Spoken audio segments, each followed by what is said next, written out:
प्रिय विद्यार्थियों, आज हम बात करेंगे समाज के बारे में, समाज की विशेषताओं के बारे में। समाज के ऊपर सबसे सटीक और बेहतरीन जो परिभाषा दी गई है समाजशास्त्र में, वो मैकाइवर एवं पेज महोदय के द्वारा दी गई है। मैकाइवर एवं पेज, इनकी बहुत एक महान कृति है जो आप सब लोगों को नॉलेज में होनी चाहिए। इसे याद कर लीजिए। सोसाइटी नामक पुस्तक इन्होंने लिखी थी। मैकाइवर पेज की पुस्तक है, बहुत लोकप्रिय पुस्तक है समाजशास्त्र के अंतर्गत सोसाइटी। आपने कहा है कि समाज, उन्होंने बहुत ही व्यापक और एक समग्र रूप में समाजशास्त्र को परिभाषित किया है। आप कहते हैं कि समाज कार्य प्रणालियों और रीतियों की, अधिकार सत्ता एवं पारस्परिक सहायता की, अनेक समूहों तथा विभागों की, मानव व्यवहार के नियंत्रण एवं स्वतंत्रताओं की एक व्यवस्था है। इन्होंने 7 तत्वों पर जोर दिया, रीतियों पर, मानव व्यवहार के ऊपर, अलग अलग विभागों के ऊपर, स्वतंत्रताएं, नियंत्रण। इस तरह से समाज को 7 तत्वों के आधार पर परिभाषित किया, जिसे मैंने मेरे पूर्व के वीडियो में अच्छी तरह से समझाया है, आपके साथ वो साझा किया। आप कहते हैं कि मैकाइवर पेज कहते हैं कि समाज एक सदैव परिवर्तनशील होने वाली एक जटिल व्यवस्था है, अनवरत चलती रहती है। आप आगे कहते हैं कि समाज सामाजिक संबंधों का जाल है। व्यक्ति और व्यक्ति के मध्य क्या संबंध है, व्यक्ति और समूह के मध्य क्या संबंध है, एक समूह का दूसरे समूह के मध्य क्या संबंध है, इन सामाजिक संबंधों का ताना बाना है। Society is the web of social relationship, ये कहते हैं। और ये संबंध समय काल परिस्थिति के अनुसार परिवर्तित होते रहते हैं, इनमें हमेशा परिवर्तन होता रहता है, ये स्थायित्व नहीं होते हैं। तो आज हम बात करेंगे समाजशास्त्र के प्रमुख समाज की उन प्रमुख विशेषताओं की, जिन विशेषताओं के आधार पर आपको यह पता लग जाएगा कि समाज क्या है। आम बोलचाल की भाषा में, अखबारों में, किताबों में, समाजशास्त्र के इतर जो किताबें, दूसरी किताबें, उनमें समाज का आशय, उसका अर्थ अलग है, उसका भाव अलग है। यहाँ समाजशास्त्र में यह एक अवधारणा है, एक विशिष्ट अवधारणा है, और इस अवधारणा को हम समाजशास्त्र दृष्टिकोण से समझने का प्रयास करेंगे। इसमें जो मुख्य विशेषताएं हैं वो आप 1 by 1 डिस्कस करते हैं। पारस्परिक जागरूकता, म्यूचुअल अवेयरनेस, इसका होना बहुत जरूरी है। बिना पारस्परिक जागरूकता के कोई संबंध हो ही नहीं सकता। संबंध 2 प्रकार के होते हैं, एक सामाजिक, दूसरे भौतिक। जैसे टेबल है, चेयर है, ये रिकॉर्डर है, डाइस है, माइक है, ये सब भौतिक संबंध हैं। इनमें ये एक दूसरे से परिचित नहीं है, एक दूसरे की उपस्थिति इनको ज्ञात नहीं है। दूसरी ओर मानवीय संबंध हैं, जिन्हें सामाजिक संबंध कहते हैं। सामाजिक संबंधों के अंतर्गत, जैसे मान लीजिए कोई एक शिक्षक कक्षा में अध्ययन करवा रहा है, सामने विद्यार्थी बैठे हैं, तो विद्यार्थियों के मस्तिष्क में शिक्षक की उपस्थिति बिल्कुल क्लियर है। उनकी चेतना में यह बात बिल्कुल सही है कि हमारे गुरुजी आगे बैठे हमें पढ़ा रहे हैं, और गुरु के मस्तिष्क में यह बात बिल्कुल स्पष्ट है, और वो गुरु शिष्यों की उपस्थिति से परिचित है कि मेरे सामने वो लोग बैठे हैं। यही पारस्परिक जागरूकता है। कई और व्याख्यानों में मैंने बताया है इनके बारे में। तो एक दूसरे की उपस्थिति से परिचित होना बहुत आवश्यक है। यह सामाजिक संबंधों में होता है। तो भौतिक संबंधों में उपस्थिति होती रही है। तो हम बात करेंगे सामाजिक संबंधों की। इसमें पारस्परिक जागरूकता, व्यक्तियों के मध्य पारस्परिक जागरूकता होनी जरूरी है। एक दूसरे की उपस्थिति से वो वाकिफ होने चाहिए, जानकार होने चाहिए। अन्योन्याश्रिता, समाज के अंदर इंटरडिपेंडेंसी पाई जाती है।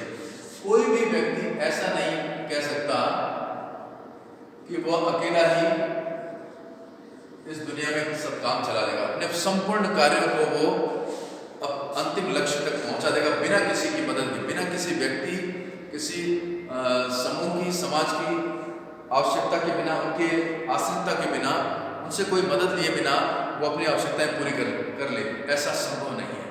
इस मानवीय वैश्विक जगत में ऐसा बिल्कुल संभव नहीं है। समाज बिल्कुल अन्योन्याश्रितता पर आधारित है। प्रत्येक व्यक्ति, चाहे वो छोटे पद पर हो, चाहे बड़े पद पर हो, छोटा व्यवसायी हो, बड़ा व्यवसायी हो, चाहे वो एक चपरासी से लेकर के प्रधानमंत्री के पद तक का व्यक्ति कोई भी हो, उन सबको समाज के व्यक्तियों की अलग अलग समय पर अलग अलग जरूरत रहती है और उनके साथ वो आश्रित होकर के उनका सहयोग लेकर के ही अपने जीवन को सही ढंग से संचालित कर पाता है। तीसरी बात है सहयोग और संघर्ष। समाज के अंदर सहयोग पाया जाता है। बिना सहयोग के किसी भी व्यक्ति की जीवन नैया पार नहीं हो सकती है। उसे प्रत्येक व्यक्ति को अपने जीवन को संवारने के लिए, अपने जीवन को सुगम बनाने के लिए, आसान बनाने के लिए, अपने कार्यों को बेहतरीन तरीके से करने के लिए उसे हर पद पर अन्य व्यक्तियों की सहयोग की अपेक्षा होती है। और साथ ही साथ समाज में संघर्ष भी पाया जाता है। कई बार संघर्ष लाभप्रद भी होते हैं, कई बार संघर्ष समाज के अंदर एक विपरीत दिशा में चले जाते हैं और इस संकट की स्थिति निर्मित कर देते हैं। संघर्ष कोई व्यक्ति अब लाभदायक कैसे है? अगर कोई ऐसी वाजिब मांग है, कोई व्यापारियों की, किसी और संस्थाओं की, शैक्षणिक संस्थाओं की, अगर वो वाजिब मांग के लिए संघर्ष करते हैं शांतिमय तरीके से, अहिंसात्मक तरीके से, तो और वो बातें मान ली जाती है, जो नीति निर्धारक लोग हैं, जो पॉलिसी मेकर हैं, वो बातें मान लेते हैं और वो अच्छे बदलाव के लिए संघर्ष करते हैं और उनकी बातें सही मान करके सरकारें या जो बड़े अथॉरिटी है वो मान लेती है, तो ये संघर्ष भी समाज में एक सकारात्मक दृष्टिकोण की तरफ, एक सकारात्मक समाज को एक विकास के पायदान पे एक कदम ऊपर ले जाता है। इसी तरह से समाज में समानता और असमानता पाई जाती है। समाज के अंदर इतने सारे लोग रहते हैं, करोड़ों करोड़ लोग रह रहे हैं, सभी मनुष्यों के अंदर एक जैसा जीवन नहीं है। वे ऑफ लाइफ अलग है, लाइफ स्टाइल अलग है, लोगों की इकोनॉमिक स्टेटस अलग है, लोगों का सोशल स्टेटस अलग है, आर्थिक विषमताएं पाई जाती हैं, सामाजिक विषमताएं पाई जाती हैं। कोई व्यक्ति राजनीतिक रूप से सुदृढ़ होते हैं, कोई सामाजिक रूप से होते हैं, कोई आर्थिक रूप से होते हैं, तो अमीर है, गरीब है, इस तरह की सब असमानताएं समाज के अंदर पाई जाती है। समानता में कुछ वर्ग ऐसे होते हैं जिनके पास सेम इकोनॉमिक स्टेटस वाले लोग, जिनकी समान आर्थिक स्थिति है, आय के स्रोत समान है, एक जैसी आय वर्ग के लोग हैं, उनमें समानता होती है। और कुछ ऐसे लोग भी होते हैं जिनका खान पान, रहन सहन एक जैसा होता है, वो भी समानता का द्योतक है, उसमें इकोनॉमिक की बात नहीं करेंगे। असमानता के अंदर मैंने पहले बता दिया आपको कि प्रत्येक व्यक्ति किसी न किसी दृष्टिकोण से असमानता लिए हुए। समाज में प्रत्येक व्यक्ति एक जैसा नहीं है। कोई बौद्धिक रूप से अधिक विकसित होगा और कोई हो सकता है शारीरिक रूप से बलिष्ठ हो, शारीरिक स्वास्थ्य बढ़िया हो, अच्छा हो, काम कर सकता है, बलिष्ठ बलशाली व्यक्ति। कोई मानसिक रूप से स्ट्रांग आदमी है, वो अच्छी नई टेक्नोलॉजी का इस्तेमाल कर सकता है राष्ट्र और देश के समाज के विकास के लिए। पांचवें पॉइंट की बात करेंगे, समाज एक स्थायी अवधारणा नहीं है। समाज में सदैव समय के साथ साथ परिवर्तन होता रहता है, उतार चढ़ाव आते रहते हैं। तो समाज बिल्कुल एक गतिमान है, चलायमान है। समाज में साइंस टेक्नोलॉजी को लेकर के, विज्ञान तकनीकी प्रौद्योगिकी के दृष्टिकोण से, कला और साहित्य के दृष्टिकोण से, संस्कृति के दृष्टिकोण से, पहनावे के दृष्टिकोण से समय समय पर बदलाव आते रहते हैं। फिर बात करेंगे, समाज एक अमूर्त अवधारणा है। मूर्त और अमूर्त में ये है क्योंकि समाज अमूर्त इसलिए है क्योंकि सामाजिक संबंधों का जाल है। कोई माँ अपने बेटे से कितना प्रेम करती है, कितना दुनिया वात्सल्य उसके मन में है माँ के अपने पुत्र और पुत्री के प्रति, इसका कोई पैमाना नहीं है, इसका कोई मेजरमेंट नहीं है। हम इसे नाप नहीं सकते, बता नहीं सकते कि 2 लीटर है या 5 kg है, कितना है, सिर्फ महसूस किया जाता है। मूर्त और अमूर्त में फर्क है कि मूर्त वे वस्तुएं होती हैं जिन्हें हम देख सकते हैं, छू सकते हैं। तो ये तो होगी, वी कैन सी और touch those things that comes under concrete things। और एब्स्ट्रैक्ट में क्या है, अमूर्त में क्या है, जिन्हें हम छू नहीं सकते, देख नहीं सकते, सिर्फ और सिर्फ महसूस कर सकते हैं।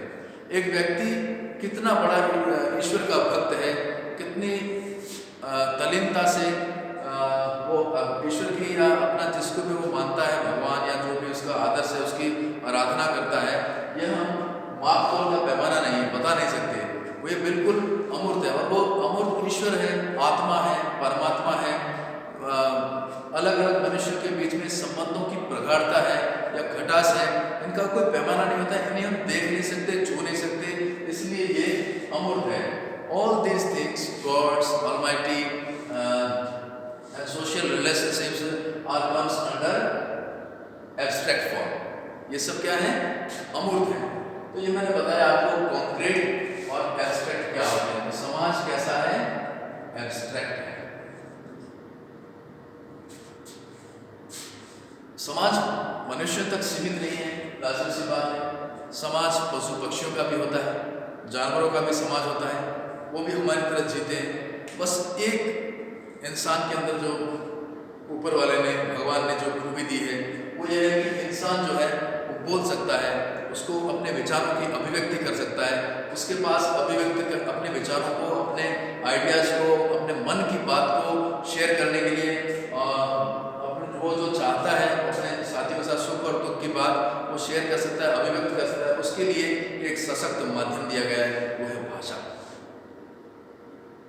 भाषा, लैंग्वेज का जो कम्युनिकेशन स्किल दिया गया है अपने विचारों को एक्सप्रेस करने के लिए, वो केवल और केवल मनुष्य को दिया गया है। इसलिए मानवीय समाज अन्य समाजों से, चाहे वो पशु पक्षियों का हो, जानवरों का हो, उन सब समाजों से सर्वश्रेष्ठ है। तो प्यारे विद्यार्थियों, आज के इस व्याख्यान में समाज की विशेषताओं के बारे में मैंने बताया। ये आपको ध्यान में होना चाहिए कि समाज मनोविनाशिकता पर आधारित है। समाज के अंदर समानता असमानता पाई जाती है, सहयोग और संघर्ष पाया जाता है। समाज एक अमूर्त अवधारणा है, क्योंकि सामाजिक संबंधों को हम किसी भी पैमाने में नाप नहीं सकते हैं, मेजरमेंट नहीं कर सकते हैं। मनुष्य तक ही सीमित नहीं, समाज अन्य पशु पक्षियों में भी समाज पाया जाता है। समाज एक गतिमान व्यवस्था है, एक गतिमान अवधारणा है। तो आप लोगों को उम्मीद करता हूँ समझ में आ गया। नहीं तो कमेंट बॉक्स में कोई भी समस्या हो व्हाट्सएप ग्रुप में आप लोग मुझे बताएंगे, तो मैं प्रत्येक समस्या का निदान करूँगा। ये आप लोग अच्छी तरह से पढ़ना। आने वाले कुछ समय के बाद हम इस पर मैं आपको क्वेश्चंस पूछूंगा, छोटे बड़े और मीडियम आकार शब्दों के जो है प्रश्न हैं वो आपको पूछे जाएंगे। लघु उत्तरात्मक और बृहद प्रश्न हैं, छोटे छोटे प्रश्न हैं 2-2 नंबर के। तो आप लोग अच्छी तरह से इसको पढ़ते रहिए। Thanks to all of you.